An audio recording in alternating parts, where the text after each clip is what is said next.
আসসালামু আলাইকুম রহমতুল্লাহ। ভারত দখল করা দূরে থাক, ছেড়ি দেমা কাইন্দি বাস। মানে বিষয়টা হয়েছে হাসনাত আবদুল্লাহ নোয়াখালীতে গতকালকে যে ঘটনা ঘটেছে আপনারা সেটা দেখেছেন। মানে নোয়াখালীতে সে অ্যাকশান টু অ্যাকশান মারামারি হয়েছে, সাতক্ষীরাতে মারামারি হয়েছে, কুমিল্লাতে শোডাউন হয়েছে, আবার ৮ থেকে ১৪ বছরের বাচ্চাদেরকে পুলিশের তুলে নিয়ে গেছে, এগুলো দেখেছেন।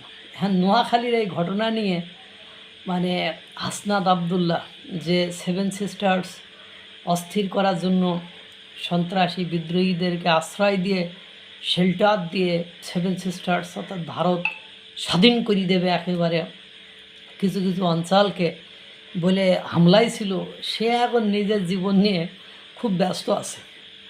সংসদে, মহান জাতীয় সংসদে আপনারা জানেন আজকে সে বলছে কুমিল্লা মানে নোয়াখালীতে দেখছেন কিভাবে মাইকে ঘোষণা দিয়ে বিএনপির নেতাকর্মীদেরকে আওয়ামী লীগের নেতাকর্মীরা পিটিয়েছে, আপনারা দেখেছেন। তার মানে আওয়ামী লীগকে কোনোভাবে পুনর্বাসিত হতে দেওয়া যাবে না, আওয়ামী লীগকে কোনোভাবে ফিরে আসতে দেওয়া যাবে না, এটাই বোঝাতে চেয়েছে। আরে ভাই, আমরা বুঝি বিয়ের পাইতে ভাত নেই কেন?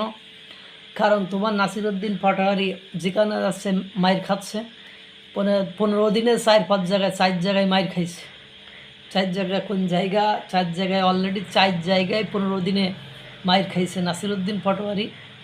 আর তুমি তো বাবা মানে ঘর থেকে বের হচ্ছ না, তুমি যা করার ওখান থেকে করছো এবং ভারতের মানে উপর দোষারোপ করে তুমি রেহাই পাইতে চাইতেছ।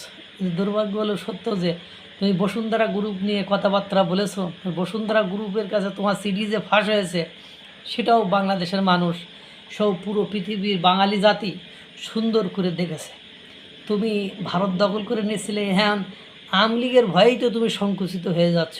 ভারত তো দূরে থাক, ভারতের কিছু করা লাগতেছে না। বিএনপি, আওয়ামী লীগ, এদের যে দাপট, এদের যে কাহিনী, এদের যে ক্রিয়াকলাপ, মানে এক সপ্তাহ নয় 4 দিন তুমাইল আহমেদ মারা গেছে যেদিন, তার পরদিন থেকে আওয়ামী লীগের বিভিন্ন স্থানে একের পর এক 6-7টি করে কর্মকাণ্ড তারা শো করতেছে।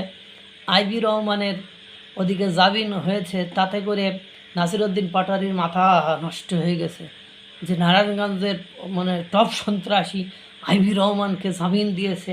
এভাবে করে এক এক করে আওয়ামী লীগের সব লোককে জামিন দিচ্ছে। এদিকে ভারত দখল করার স্বপ্ন আর হাসনাত আবদুল্লাহ নেই। এখন যেমনি হোক আওয়ামী লীগের ফিরে আসাটা আটকাইতে হইব, সে চিন্তায় সে একবারে মানে বিভোর হয়ে গিয়েছে। দেখতে থাকুন হাসনাত আবদুল্লাহ সাহেব আপনাদের জন্য আরও কী কী সুন্দর জিনিস অপেক্ষা করেছে। আল্লাহ তাআলা সকলকে ভালো রাখুক, সুস্থ রাখুক। আসসালামু আলাইকুম ওয়া রাহমাতুল্লাহ।